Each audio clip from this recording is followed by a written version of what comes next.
IAS अधिकारियों के लिए पहले से ही संपत्ति का ब्यौरा दिया जाना अनिवार्य है और राज्य सरकार हर साल ये निर्देश आईएएस अधिकारियों को देती है कि आप अपनी संपत्ति का ब्यौरा जो है वो जरूर भर करके दे दीजिए।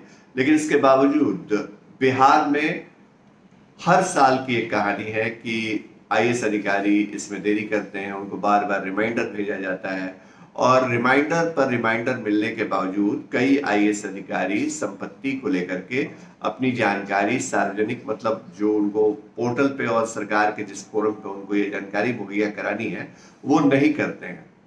अब इसी मामले को लेकर के केंद्र सरकार ने गंभीरता दिखाई है।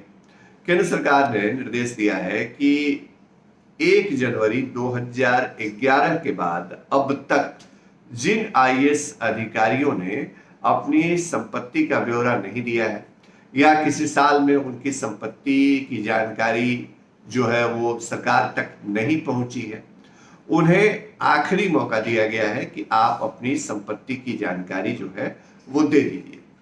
आईएएस अधिकारियों को चल और अचल दोनों तरह की संपत्ति के बारे में पूरा ब्यौरा जो है वो सरकार के पास देना है।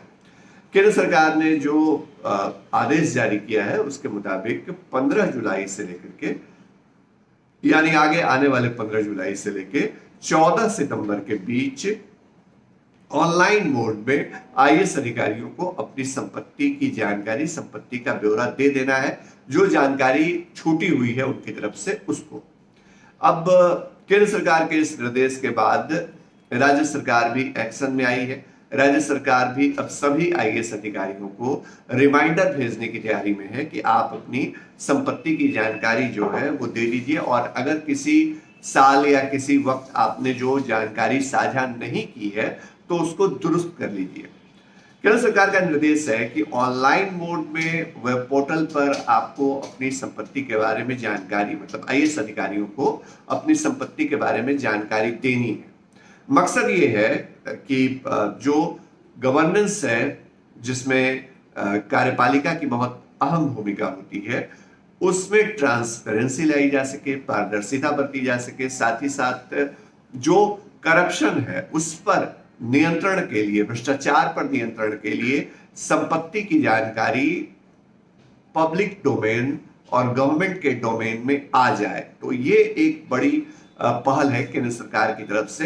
हालांकि नियम पहले से है, बिहार में भी हर साल मार्च तक जो है वो संपत्ति की जानकारी सबको दे देनी होती है, लेकिन इसके बावजूद आईएएस अधिकारी इससे कतराते हैं। कई आईएएस अधिकारी, सभी नहीं, कई आईएएस अधिकारी इससे कतराते हैं।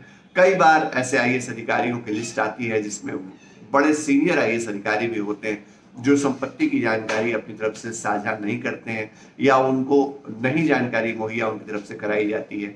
तो ये एक गंभीर मसला है और इसको लेकर के राज्य सरकार जो अब तक चिंता दिखाती रही है उसमें अब केंद्र सरकार भी शामिल हो गई है और केंद्र सरकार ने आखिरी मौका दिया है। तारीख याद रखिएगा, 15 जुलाई से लेकर 14 सितंबर के बीच जो आईएएस अधिकारी जिन्होंने अपनी चल अचल संपत्ति के बारे में जानकारी नहीं दी है या जो जानकारी देना भूल गए हैं, छूट गया है, उनको आखिरी मौका सरकार ने दिया है। तमाम इसी तरह के अपडेट और खबरें और राजनीतिक जगत की हलचल भी आपको दिखाते रहते हैं फर्स्ट बिहार पे। हमारी खबर आपको कैसी लगती है जरूर बताइएगा, आपकी राय हमारे लिए बेहद खास है। नमस्कार। लोग यहाँ दिल्ली बंबई में घर पर घर खरीदते जा रहे हैं और एक ये साहब है कि अपना घर बेच दिए। वाह, रिटायरमेंट का पूरा पैसा लगा दिए थे दिल्ली में घर लेने के लिए। अरे बाबूजी, तो अपना एक नया घर खरीद भी तो रहे हैं ना। नया घर खरीद रहे हैं? कहाँ? पूर्णिया में। पूर्णिया में? हाँ। अरे बाबूजी, दिल्ली बंबई में घर खरीदना अच्छी बात है, लेकिन अपने घर पे घर खरीदना बड़ी बात है। देखिए, पूर्णिया में पनोरमा सिटी और पनोरमा हाइट दोनों जगह का ऑप्शन उपलब्ध है। देखिए और बुक कराइए। मतलब अपने शहर में अपना घर? जी बिल्कुल। अब कीजिए घर वापसी पूर्णिया के पैनोरमा सिटी और पैनोरमा हाइट में। पैनोरमा सिटी और पैनोरमा हाइट, आपके शहर में आपका अपना घर।